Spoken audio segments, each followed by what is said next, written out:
자, 오늘은 요한 1서 4장 15, 16절 말씀을 가지고 삼위일체와 사랑, 삼위일체 하나님과 사랑의 제방을 말씀 증거하겠습니다. 오늘 말씀의 제목 삼위일체.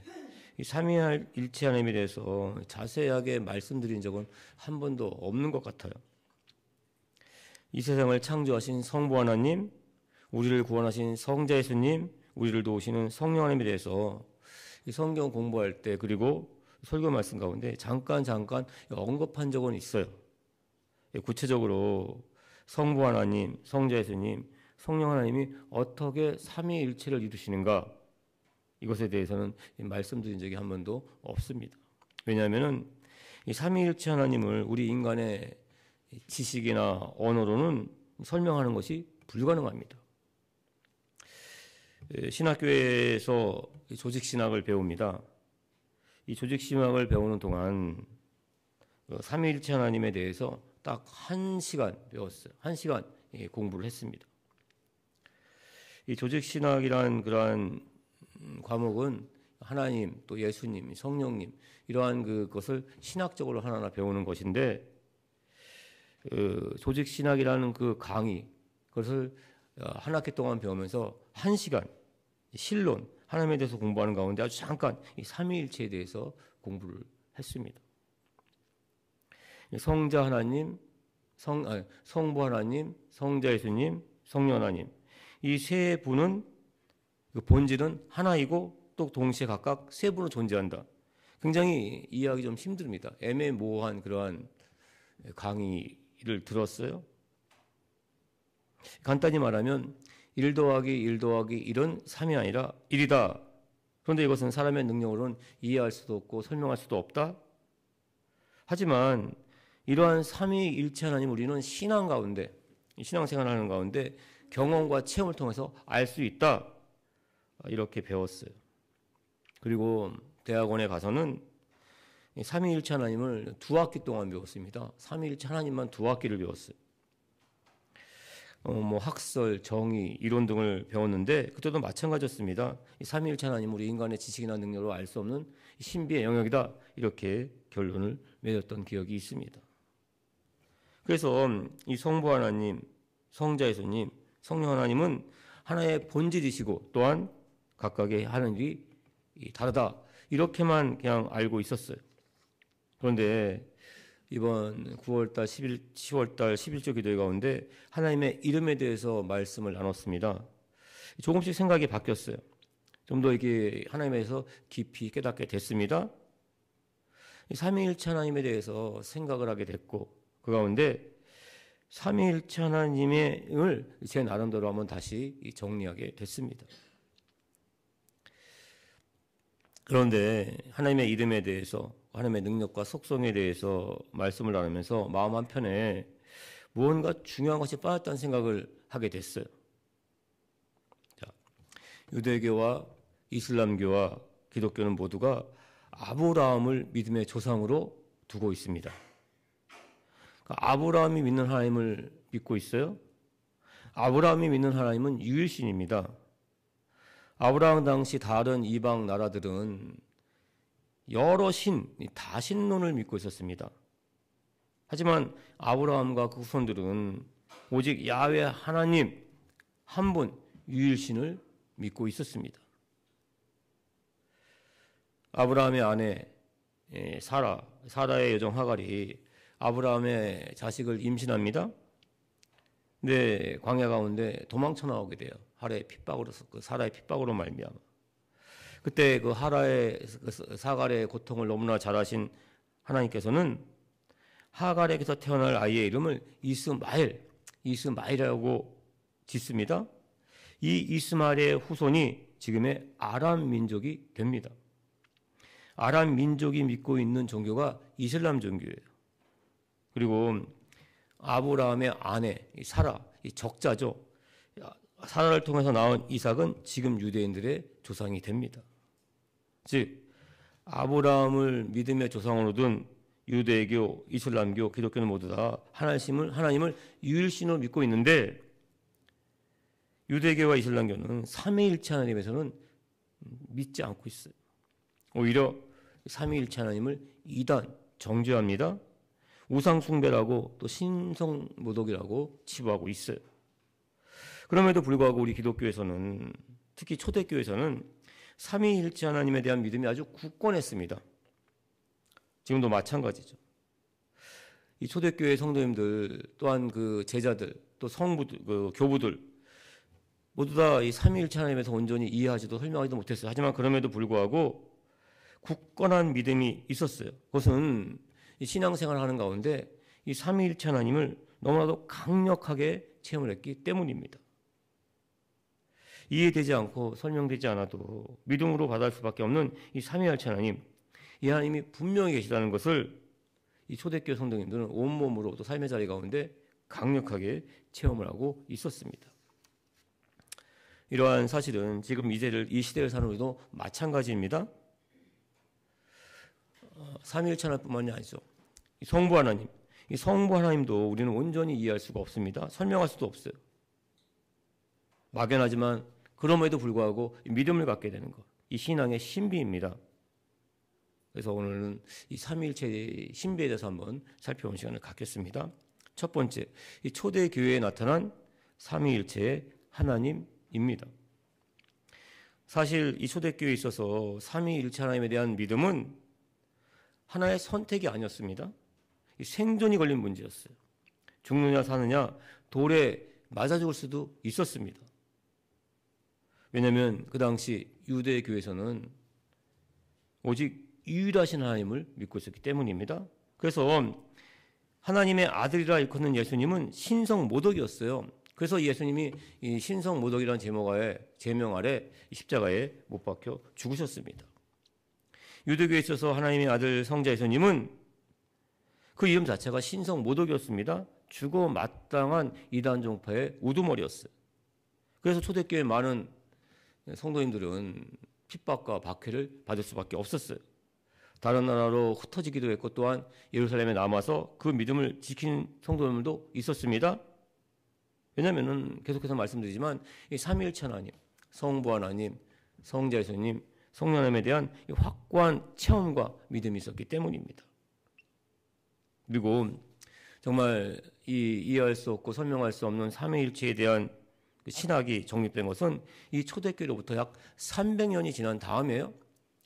325년 니케아 공의에서 이 삼위일체의 교리가 정립이 됩니다. 300년 동안 교리가 없었어요. 이렇게 삼위일체의 교리가 정립될 수 있었던 가장 큰 이유는 이단 사설을 맞서기 위해서였습니다. 기독교가 로마의 국가로 인정되면서 그동안 받았던 핍박과 박해는 사라져요. 하지만 오히려 기독교는 정말 그 가운데 좀 더 힘들고 어려운 그런 문제를 만나게 됩니다. 많은 사람들에게 각광을 받게 돼요. 이 기독교를 믿는 것이 대세가 됩니다. 이런 흐름에 편승한 이단 사설이 생겨나기 시작을 합니다.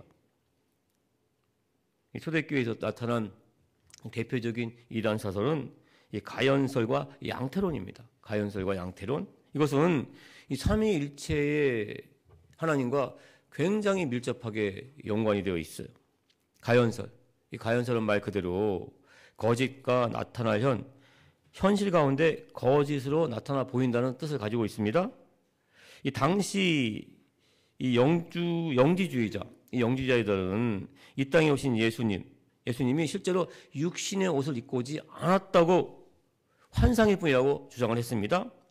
왜냐하면 하나님의 아들이 어떻게 이 불완전한 세상 가운데 더러운 육신의 옷을 입고 올 수 있는가 이렇게 생각하기 때문입니다.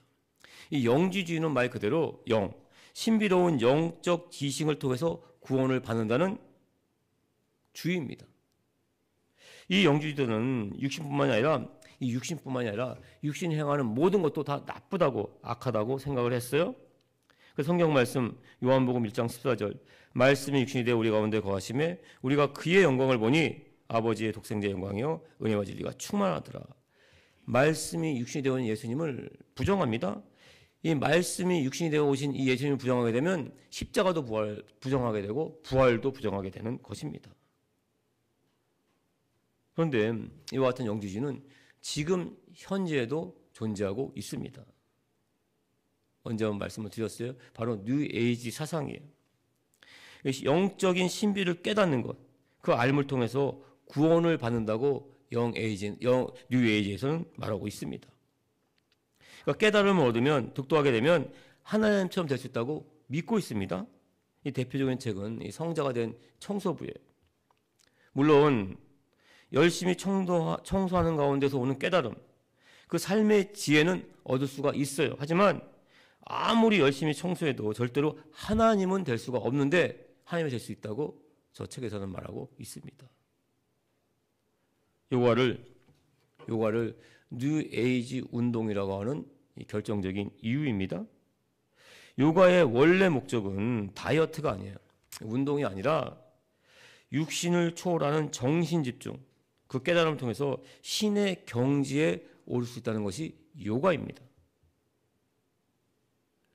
내가 정말 육체적인 그러한 한계를 뛰어넘는 정신 집중, 그 깨달음이 있게 되면 나도 하나님처럼 된다. 이것이 바로 요가의 정신이에요. 그러니까 뉴 에이지의 사상은 인간의 노력과 열심으로 구원받고 하나님이 될 수 있다는 사상입니다. 그리고 양태론. 이 양태론에서 양태는 사물이 존재하는 모습과 형편을 말합니다. 그러니까 사물이 속한 그 형편과 사정에 따라서 그 모습이 바뀐다는 이론이에요. 대표적인 것은 물입니다. 자, 물이 차가워지면 얼음이 되고 물이 뜨거워지면 수증기가 됩니다. 하나님도 마찬가지라는 거예요. 그때 처한 상황에 따라서 그 하나님의 모습과 형편이 바뀐다는 것입니다. 사람도 마찬가지라고 얘기합니다. 예를 들면 집에서는 한 남편의 아내이고 또 직장에서는 회사원이죠. 그리고 아이들에게는 엄마. 이렇게 그 형편과 사회에 따라서 모습이 바뀌어요. 이것을 양태론이라고 합니다. 그런데 이건 절대 아니에요. 맞는 말 같지만 절대 아닙니다. 몸은 하나인데 각각 그 하는 역할에 따라서 그 형편과 모습이 바뀐다. 그 모습이 달리 보인다. 이것은 양태론입니다. 삼위일체 하나님은 각각 세 분이에요. 세 분의 역할도 다 다릅니다. 그런데 동시에 하나라는 거예요. 본질은. 사람의 생각으로는 도저히 이해되지가 않죠. 설명할 수 없습니다. 굳이 그 이유를 인간의 경험에 따라서 설명하게 되면 1 더하기 1 더하기 1이 3이 되는 것은 우리 실생활 가운데 많이 경험을 합니다. 그렇죠? 1 더하기 1 더하기 2는 2가 된다는 건 우리가 경험을 많이 하게 되지만 1 더하기 1 더하기 1이 되는 것은 경험할 수가 없습니다. 이해할 수 없어요. 그래서 삼위일체는 사람이 알 수 없는 신비라고 말하고 있습니다. 그럼에도 불구하고 계속해서 말씀드린 것은 초대교회 성도님들은 이 삼위일체 하나님을 믿었다는 거예요. 이해되지 않았지만 또한 이해하려고도 하지 않았습니다. 그저 삶의 체험으로, 신앙의 체험으로, 가슴으로 느낄 수가 있었기 때문입니다. 이 초대교회 성도님들이 믿고 따르는 그 성경 말씀 가운데 또한 삼위일체 하나님이 분명히 기록되어 있었기 때문입니다. 두 번째, 그래서 성경에 기록된 삼위일체 하나님을 살펴보겠습니다. 이 대표적인 성경 구절은 예수님께서 세례를 받을 때 나오는 말씀이에요. 마가복음 1장 9절 11절 말씀입니다. 그때 예수께서 갈릴리 나사렛으로부터 와서 요단강에서 세례 요한에게 세례를 받으시고 곧 물에서 올라오실새 하늘이 갈라짐과 성령이 비둘같이 자기에게 내려오심을 보시더니 하늘로부터 소리가 나기를 너는 내 사랑하는 아들이라 내가 너를 기뻐하노라 하시니라. 자, 이 말씀 가운데 보게 되면 하늘이 갈라지고 비둘기같이 내려오는 성령 하나님이 나오시고 또한 너는 내 사랑하는 아들이라 이렇게 부르시는 성부 하나님이 나오십니다. 이 삼위일체 하나님이 모두 다 기록이 되어 있어요. 성부 하나님, 성자 예수님, 성령 하나님이 다 기록되어 있습니다. 우리가 기독교인이 되는 데 있어서 세례는 굉장히 중요합니다. 기독교인이 되려면 꼭 세례는 받게 되어 있습니다. 자, 세례는 물속에 들어가면서 예수님을 믿기 전에 나는 그 물속에서 죽었고 또 물속에서 나오면서 이제는 예수님을 믿는 나, 새로운 하나님의 백성된 삶을 살겠다는 믿음의 고백, 그 예식이 바로 세례입니다. 이 세례에 대해서 예수님께서도 분명하게 말씀을 하셨어요. 마태복음 28장 18절 20절 보시면 예수께서 나와 말씀하실 때 하늘과 땅의 모든 권세를 내게 주셨으니 그러므로 너희는 가서 모든 민족을 제자 삼아 아들과 성령의 힘으로 세례를 베풀고 아버지와 아들과 성령의 힘으로 세례를 베풀고 내가 너희에게 분부한 모든 것을 가르쳐 지키게 하라 볼지어다 내가 세상 끝날까지 너희와 항상 함께 있으리라 하시니라. 그래서 이 세례 가운데 가장 중요한 것은 성부 하나님, 성자 예수님, 성령 하나님의 이름으로 세례를 베푸는 것입니다. 근데 이름은 이 정체성을 나타내요. 정체성을 나타내는 것이 굉장히 중요합니다. 이처럼 예수님을 처음 믿고 세례를 받으면서부터 우리는 알게 모르게 이 삼위일체 하나님에 대해서 고백을 하고 있습니다. 그리고 이 삼위일체 하나님은 우리 삶의 자리 가운데 굉장히 또한 밀접하게 연결되어 있고 또 매주 고백을 하고 있어요. 이 세례는 한 번 받고 끝나지만은 예배 때마다 삼위일체 하나님에 대해서 우리는 고백을 하고 있는데 그것이 바로 축도입니다. 물론 예배 시작 전에 우리는 그 영광송을 부르는데 이때도 삼위일체 하나님을 다 들어가 있어요. 그런데 이 영광송은 부르는 교회가 있고 안 부르는 교회가 있는데 이 축도는 모든 교회, 모든 예배 때마다 항상 하게 됩니다. 고린도서 13장 13절 보시면 주 예수 그리스도의 은혜와 하나님의 사랑과 성령의 고통하심이 너희 무리와 함께 있을지어다. 이 삼위일체 하나님에 대해서 고백을 하는 것입니다. 하늘에 계신 하나님만이 아니라 정말 내가 죽어서 만난 하나님이 아니라 정말 내 삶의 자리 가운데 예배 가운데 삼위일체 하나님이 항상 하고 있다는 것을 믿음으로 고백하는 거예요. 또한 우리는 하나님을 정말 이 초월적인 존재, 이 세상을 창조한 하나님, 이 창조주로만 생각하지 않습니다. 늘 우리와 함께하고 있는 아빠, 아버지라고 고백을 하고 있는데 이렇게 고백하는 성경 말씀 가운데도 삼위일체 하나님이 똑같이 나옵니다. 로마서 8장 15, 17절 말씀이에요. 너희는 다시 무서워하는 종의 영을 받지 아니하고 양자의 영을 받았으니 우리가 아빠, 아버지라고 부르짖느니라. 성령이 친히 우리의 영과 더불어 우리가 하나님의 자녀인 것을 증언하시나니 자녀임은 또한 상속자, 또한 하나님의 상속자여 그도 예수와 함께한 상속자니 우리가 그와 함께 영광을 받기 위하여 고난도 함께 받아야 할 것입니다. 우리가 무서워하는 종의 영을 받지 않았다는 것은 십자가의 보혈로 말미암아 우리가 구원을 받았다는 것입니다. 죄와 사망의 권세에서 벗어났다는 거예요. 또한 이와 더불어 너무나 감사한 것은 예수님께서 그 십자가에서 화목해 하는 제물 되심으로 말미암아 이제 우리가 하나님을 아빠, 아버지라고 부를 수 있게 됐다는 사실입니다. 십자가의 보혈로 말미암아 우리가 성부 하나님을 아버지라고 부를 수 있게 됐어요. 그리고 우리가 성부 하나님의 자녀가 된 것을 성령 하나님이 보증하고 있다는 말씀입니다. 그래서 어떻게 된 거예요? 우리는 성부 하나님의 아들 성자 예수님이 상속자 되셨는데 이 상속자 되는 그 모든 것을 우리도 상속받으셨다는 말씀입니다. 엄청난 하나님의 은혜가 담겨있는 말씀이에요. 그래서 중요한 것은 어떻게 셋이 하나가 되고 하나가 셋이 되는가 이러한 문제에 집중하기보다는 이 초대교회 성도님들처럼 삼위일체에 담겨져 있는 그 은혜, 그 크신 은혜에 집중해야만 한다는 것입니다. 죄와 사망 권세에 죽을 수밖에 없었습니다. 하지만 십자가의 보혈로 말미암아 또 성령님의 보증하심으로 말미암아 이제 하나님의 상속자가 됐습니다. 하나님의 상속자로서 영광을 누리는 삶을 살게 됐다는 뜻입니다. 삼위일체 하나님이 우리와 항상 함께 하고 있다는 말씀이에요. 우리 성도님들 이 삼위일체 하나님을 늘 삶의 자리 가운데 인정하고 환영하고 모셔드릴 주님의 이름으로 축원을 드립니다. 세 번째, 그러면 우리의 신앙생활 가운데 또한 삶의 자리에 나타나는 이 삼위일체 하나님을 우리가 어떻게 이 신앙을 통해서 또한 구체적으로 체험하게 되고 알 수가 있는 것일까? 이런 문제를 가장 잘 설명하신 분은 이 성 어거스틴입니다. 성 어거스틴은 삼위일체 하나님을 잘 이해하려면 그러니까 셋이 하나가 되고 하나가 셋이 되는 것 이것보다는 논리적인 것보다는 삼위일체 하나님이 그 형상을 따라 만든 우리 사람의 모습, 우리를 잘 관찰하면 알 수 있다고 했어요. 그러니까 사람에게 나타나는 우리에게 나타나는 삼위일체를 그 흔적을 찾으면 된다고 성호 어거스틴은 말했습니다. 여러 가지 흔적이 있지만 대표적인 흔적은 사랑입니다. 이 사랑이 어떻게 존재할 수 있을까? 사랑은 절대로 혼자 할 수 없습니다. 사랑하는 대상이 있어야 되고 사랑하는 내가 있어야 돼요. 이 사람이 사랑과의 관계 속, 사람과 사랑의 관계 속에 나타나는 사랑을 하나하나 보게 되면 사랑하는 사람이 있어야 되고 또한 사랑받는 사람이 있어야 되고 그리고 사랑 이 자체 세 가지가 있어야 합니다. 이 사랑 이 세 가지는 결코 분리될 수가 없어요. 그렇다고 해서 또 완전히 또 섞이는 것도 아니에요. 하지만 이 세 가지가 있어야지만 사랑은 완성이 됩니다. 그런데 이 사랑에 대해서 설명할 수가 있어요? 왜 사랑하는 데 있어? 왜 사랑하냐면 설명할 수가 있습니까? 물론 여러 가지 예를 들지만 정말 그것을 논리적 정연하게 이 사랑은 설명할 수가 없어요.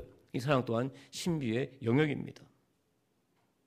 다만 내가 사랑받고 있다, 사랑하고 있다, 사랑을 나누고 있다는 것을 알고 체험하고 있을 뿐입니다.